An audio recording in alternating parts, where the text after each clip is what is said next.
Pawan Kalyan fans అంటున్నారు, పొట్టెంటి Ramarao fans అంటున్నారు. వీళ్ళందరూ పంపిస్తున్నాయి. ఎవరు ఫ్యాన్స్ ఎవరు బంధువులకి వాళ్ళే పంచుకుంటున్నారు.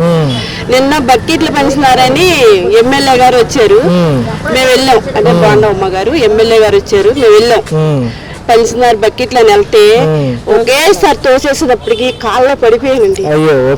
ఇంత లావైపోయింది. అసలు దెబ్బ ఎవరు పట్టించుకోలేదు. పట్టించుకోకపోతే కనీసం పడిపోయినా సరే ఒక బకెట్ ఇవ్వలేదు. చాలా బాధేస్తుంది నాకు. మరి ఉమ్మడి కూటమి ప్రభుత్వం వచ్చి 100 రోజుల పైచీలకు అవుతుంది. వీళ్ళ పనితీరులు ఎలా ఉన్నాయి? ఒక పక్క చంద్రబాబు నాయుడు గారు, ఒక పక్క డిప్యూటీ సీఎం పవన్ కళ్యాణ్ గారు జనానికి ఎటువంటి చంద్రబాబు నాయుడు పంపిస్తున్నాడు కదండి, మధ్యవర్తులు మాత్రం అందనవట్లేదు.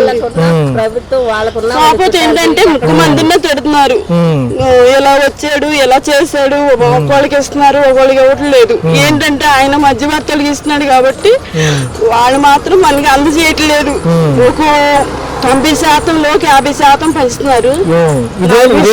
చూసుకున్నట్లయితే మరి చచ్చిపోయేంత దెబ్బండి నాది. ఎవరు పట్టించుకోలేదు. అక్కడ బకెట్ ఇవ్వలేదు, దెబ్బతైందన్న సరే. ఇదే అంశం పైన చూసుకున్నట్లయితే విజయవాడకి ఎంతో కొంత సహాయం అందింది. ఉత్తరాంధ్ర పిఠాపురానికి సంబంధించి ఏలేరు ఘటన ఏ సాయం పంపించింది మాత్రం మాకు ఒక్క సహాయం కూడా ఎవ్వరు ఇవ్వలేదు. ప్రజలు కూడా అదే అడుగుతున్నారు. జబర్దస్త్ యాక్టర్లు అందరూ ఎప్పుడైతే ఎన్నికల ప్రచారానికి వచ్చారో, ఒక నిమిషం, ఎన్నికల ప్రచారానికి వచ్చారో కానీ ఇప్పుడు ఒక్కరూ కనపడలేదు. అసలు ఎవ్వరు కనిపించలేదు.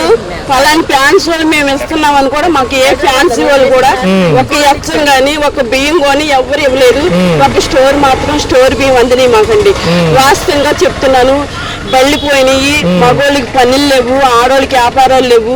నెల రోజులైంది మేము ఇంట్లో నుంచి బయట పెట్టి రైతు బజార్ దగ్గర మా బళ్ళు. వాస్తవంగా చెప్తున్నాం. ఇంటింటికి 20,000 నష్టపరిహారం మాకు ఏమి ఇవ్వలేదు. ఇట్లా నష్టపరిహారం గురించి కూడా మాకు ఏమి ఎవరు తెలియపరచలేదు. అంటే మరి అధికారులు ప్రభుత్వాలకి విరాళాలు వస్తున్నాయి, అవి చెక్కుల రూపంలో కానీ అకౌంట్ లో వేస్తామని ఏమని చెబుతున్నారు? అసలు ఏమి లేదు. ఇప్పుడు 2 నెలలు 3 నెలలు అద్దెలు కట్టాలి, అద్దెలు కట్టుకోవాలి. మేము కనీసం 20 సంవత్సరాలు మేము విజయవాడలో ఉన్నాము. మధ్యలో మా పాప పెళ్లి కుదిరిందని వెళ్ళాము. పెళ్లికి కూడా డబ్బులు ఇస్తానన్నారు. ఆ ప్రభుత్వంలో కూడా మాకు రూపాయి రాలేదు. పరిస్థితులు ఎలా ఉన్నాయి? చాలా బాధగా ఉన్నాయండి. పనులు చేసుకోవడానికి పనులు లేవు, ఏమీ లేవు. అన్ని నష్టపోయిన పరిస్థితులు. కనీసం వాళ్ళు తెచ్చారు కానీ ఫస్ట్ లో 2 రోజులు అయితే నీళ్లు పాలు మాత్రం మాకు అందే. ఆహారం పరంగా అయితే మాకు సరిగా అందలేదు. అన్ని ఇబ్బందిగానే ఉంటున్నాయి కానీ కొంతమందికి అయితే అన్ని ప్రకారంగా అందుతున్నాయి. మాకంటే ఏమీ రావడం లేదు. మొన్న అయితే వ్యాన్ల ద్వారా వచ్చేసిన సరుకులు అవి మాత్రం ప్రతి ఒక్క కుటుంబానికి ప్రతి ఒక్క ఇంటికి జరిగింది. స్టోర్ బియ్యం ఇచ్చారండి. ఇప్పుడు ఇచ్చే 20 కేజీల బియ్యము 10 కేజీల బియ్యము మంచి బియ్యం ఇచ్చారనుకోండి. ఇన్నాళ్ళు బాధపడినందుకు అయ్యన్న వండుకుని తిన్నారు. రోజు పులిహార తిన్నాము, రోజు ఈ అన్నం తిన్నారు. మామూలుగా బియ్యం ఇచ్చారనుకోండి ప్రజలు కూర్చొని తినడానికి కొద్ది బాగుంటది. ఈ నెల రోజు బియ్యం వండుకుంటే ఉప్మాలాగా అయిపోతున్నాయి, మెత్తగా అయిపోతుంది అన్నం. కొత్త బియ్యం ఇచ్చారు. ఆ ఇచ్చిన బియ్యం అయినా మంచి బియ్యం కూడా మాకు అందలేదు. మరి సుమారు ఎంత ఆస్తి నష్టం జరిగింది మీకు? సుమారు చెప్పండి, ఇబ్బంది ఏం లేదు. సుమారు ఎంత జరుగుండొచ్చు? అవును, 50,000 దాకా నష్టం జరిగినట్టేనండి. చాలా ఇబ్బందుల్లో ఉన్నాం. ఒకసారి నాతో పాటు వస్తారా? కిందిలే కానీ మా కిందిలో చూసుకోండి. మరి నేను చెప్పాల్సింది చెప్తా. నా కడుపు నిండా చాలా ఉన్నాయి మాటలు చెప్పాల్సినవి. నాయుడు గారు ఏమి ఇచ్చారండి మాకు? ఏం పంపించారు ఇప్పుడు వరకు? మేము చనిపోయినాక ఇస్తారా? బతికుండగా తింటాక లేదా మాకేమి? ఇన్ని విరాళాలు తీసుకున్నారు. విరాళాలను ఏమైంది? వార్డు మెంబర్ దాచుకొని ఇస్తారా? కార్పొరేటర్ వార్డు మెంబర్ కార్పొరేటర్ వార్డులో ఎమ్మెల్యే కోటాన్ని ఆ కోటాన్ని ఈ కోటాన్ని కార్డులు ఇస్తున్నారు. ఆ కార్డుల మీద సామాన్లు తీసుకుంటాకి బాగలంటే ముసలాం మొత్తం వాళ్ళంతా తొక్కేస్తున్నారు. తొక్కేసి తీసుకుంటున్నారు. అందిన వాళ్ళు దొంగలు దొప్పుడుగా దోసుకుంటున్నారు. ఒక నిమిత్తం లేదు, ఒక లైన్ లేదు, ఒక నిమిట్ లేదు, ఏమీ లేదు. మరి జనాలంతా ఏమైపోవాలనుకుంటున్నారో ఏమో అర్థం కావట్లేదు. 25,000 నష్టపరిహారం అంటున్నారు. దాని గురించి ఏమన్నా లేదండి. ఇంట్లో కనీసం కప్పుకుంటా ఒక దుప్పట్లేదు. ఇప్పుడు నాకు లేదు, చీర కప్పుని పడుకుంటున్నా నేను. మరి నా పరిస్థితి ఏంటి? నాకు మా ఆయన పరిస్థితి ఏంటండి? అలాంటి వాళ్ళు చాలా మంది ఉన్నారు కిందల్లో. గ్రామ సచివాలయాలకు సంబంధించిన యంత్రాంగం అంతా ఉంది. వాళ్ళు ఏమైనా సమాధానం చెబుతున్నారు వీటిపైన? ఏమీ చెప్పట్లేదు, ఎవరు రావట్లేదు. వచ్చినా చూసుకుంటున్నారు, రాసుకుంటున్నారు, తీసుకెళ్లి ఆఫీసులో పడేస్తున్నారు కుప్పలుగా. మా రిపోర్ట్లు మా కాగితాలన్నీ. మరి ఆయన చేరేటప్పుడు ఆయన మమ్మల్ని పట్టించుకునేటప్పుడు ఇలా మేము బతుకుంటామని గ్యారంటీ ఉందా? గ్యారంటీ ఉందండి. వెళ్ళట్లేదు. ఆయన పంపిస్తున్నాడు. ఈ మధ్యవర్తులు తినేస్తున్నారు. ఈ ప్రజలకు మాత్రం రావట్లేదు. లేనోళ్ళగా ఉంటున్నారు. ఉన్నవాళ్ళే బాగుపడుతున్నారు. ఉన్నవాళ్ళకి అందిస్తున్నారు. ఓట్లు అడగడానికి వచ్చారుగా. పవన్ కళ్యాణ్ వచ్చాడుగా. అందరూ వచ్చారు కదా. విజయశాంతి రోజా వీళ్ళంతా వచ్చారుగా. మరి మాతో పాటు ఒక రోజు ఉండమనండి, ఇక్కడ ఒక రోజు తిరగమనండి. చూడండి, ఒక్క ఇంటినన్న పరిశీలించమనండి. ఏం తింటున్నారో ఏంటో ఏంటి పరిస్థితి ఏంటో అని. ఏమి లేకోకుండా ఎవరికి నాయకులకి ఇచ్చాము, ఎమ్మెల్యే కోటా ఇచ్చాము, కార్పొరేటర్ కోటా ఇచ్చామంటే వాళ్ళు దోసుకొని మిగిలిన ముసలమ్మ వాళ్ళకి ఎవరికి అందట్లేదు. ఇక్కడ ఏమేను తింటాకు తాగటాకే. మరి మా ఇళ్ళలో సామాన్లు, మా ఇల్లు ఏమైపోవాలి, మా ఇల్లు ఏమైపోవాలి, మేము ఎలా బతకాలండి? మా వ్యాపారాలు పోయి, ఇల్లు పోయిన అన్ని పోయి, వండుకుంటే బొచ్చులు కూడా లేవు. ఒక్కొక్క ఇంట్లో చెక్ చేయమనండి. కింద కానీ పై ఇళ్ళు కానీ ఎక్కడ సరే దోసుకున్న వాళ్ళ ఇళ్ళలో ఎంత ఉన్నాయో చూడమనండి. మాకు నిమిత్తంగా లేదు. ఇళ్ళకి వచ్చి చూడమనండి. ఎవరింట్లో ఉన్నాయి, ఎవరింట్లో లేవు. బట్టలు అయితేంది, బియ్యం అయితేంది, సరుకులు అయితేంది, ఎవరింట్లో ఉన్నాయో చూడమనండి. అది చూసి మనం ఇళ్ళకి వచ్చి ఫ్యాన్స్ వాళ్ళే పెంచుకుంటున్నారు. అందిన వాళ్ళకి అందుతున్నాయి, అందరి వాళ్ళకి ఏమీ లేదు. ఒక్క ఇంట్లో 2-3 ఇస్తారా? అసలు లేని వాళ్ళు ఏమైపోవాలి చెప్పండి, మీరే న్యాయం చెప్పాలి. అసలు లేని వాళ్ళు ఏమైపోవాలి? ఒక్క ఇంట్లో 4 అసలు లేనా లేనా? అది మేలే ఓట్లు, వాళ్ళే వేసారా ఓట్లు?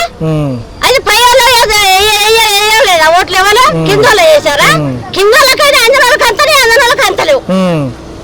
నష్టపరిహారం అన్నది కింద వాళ్ళకి ఇచ్చినా పర్లేదండి, పైన వాళ్ళకి ఉన్న వాళ్ళకి నిత్యావసర సరుకులన్నీ అందించాలి కదండి. ఇచ్చిన స్టోర్ బియ్యం ఒకటే మాకు న్యాయంగా అందినాయి. అలాగే ఏ ఒక్క వస్తువు ఇచ్చినా వాలంటరీ ప్రకారంగా మాకు ఇంటింటి పంచమానండి. లేదనుకుంటే మొత్తానికి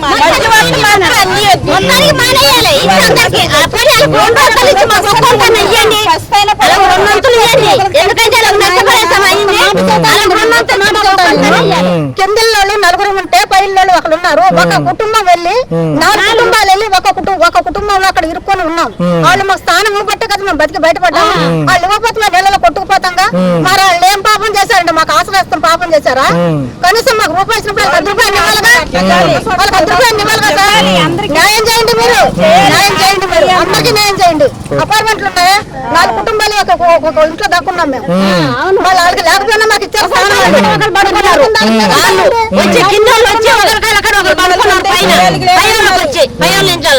అట్లా దాచుకున్నారు, తను దాచుకున్నారు. అందరికి న్యాయం చేయాలండి. ఒకరికి అన్యాయం చేయొద్దు, ఒకరికి న్యాయం చేయొద్దు.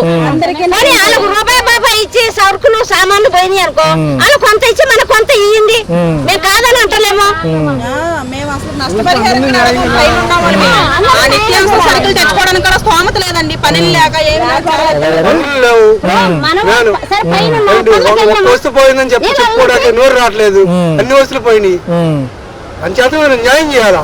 ఎక్కడో ఉండి మాట్లాడితే దగ్గరికి వచ్చి ఏమేమి పోయి ఏంటి మంచి ఏం చేయండి అనేసి వచ్చి చూసి వెరిఫికేషన్ చేస్తే అది పద్ధతి. మేము ఎక్కడో ఇళ్ళలోకి వచ్చాను మా బాగుంది అని అంటే కాదు, అది పద్ధతి కాదు. అది నేను చెప్పాల్సింది అది. అందరూ ఓట్లేసి గెలిపించా కావాలని అంటే ఆయనంతా ఆయన చూస్తే అలా చేశారు, ఈయన చూస్తే అలా చేశారు. అది న్యాయం కాదు కదా. అది కావాల్సిన న్యాయం కావాలి. రాసుకెళ్లారు ఇంటింటికి ఏ ఇల్లు అవుతుంది, ఏ ఇల్లు కొంతలో ఉంది, ఏ ఇంట్లో వేయిపోయింది చూసి రాసుకుంటే అది వేరు. అందరిని ఒకటే ఘాట కడుతున్నారు కదా. అలా ఘాట కడితే ఇప్పుడు ఏ వస్తువులు ఎన్ని పోయినాయో ఏంటో అందరూ టీవీ ఏంటి, మంచాలు ఏంటి, ఇప్పుడు మా ఇంట్లో పన్నీసు మొత్తం. మరి ఈ రోడ్లోకి వచ్చి ఎవరైనా గానీ ఏమైనా చిండి కూడా లేదు దేనికైనా గానీ. మరి ప్రభుత్వం ఏం చేస్తుందో మరి ఏంటో. పోయిన వాళ్ళకైనా కింద వాళ్ళకి అన్ని పోయిన వాళ్ళకి చూసి రాయమంటే అది రాయట్లేదు. మరి ఏం చేయాలంటే అలా ఏం మాట్లాడతాం అలాగా వాళ్ళతో. ఇప్పుడు మా తాటాకి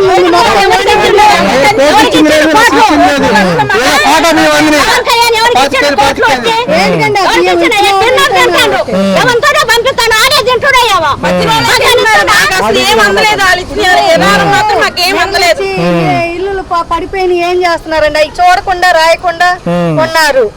ఏంటమ్మంటే రాసాం ఏడు రాసామని అంటారు. అధికారులు ఏం చేస్తుంటారో కూడా నాకేం అర్థం కావట్లేదు. మరి ఈ రోడ్లో మరి ఏం పాపం చేస్తుందో ఏమో. ఇల్లు చూసి రాయాలి ఎవరైనా గాని, ఏం పోయి ఏంటి అని. ఇళ్లలో చూడకుండా రాసాము చేసామని అంటే ఏం తెలుతుందండి? ఏ ఇంట్లో ఎన్ని పోయింది?